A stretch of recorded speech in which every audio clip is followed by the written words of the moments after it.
Before you start quoting, you want to make sure that you have your labor type set up. Examples like installation, programming, or maybe different rates for different technicians. It's totally up to you. Find your labor types tab under the catalog in your global settings. You will need a default labor type if you choose to use our itemized labor option.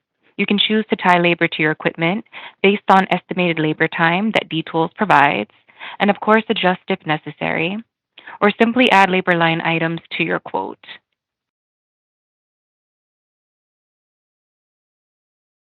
Your hourly cost is what you pay yourself, and the hourly price is what you're going to charge your clients.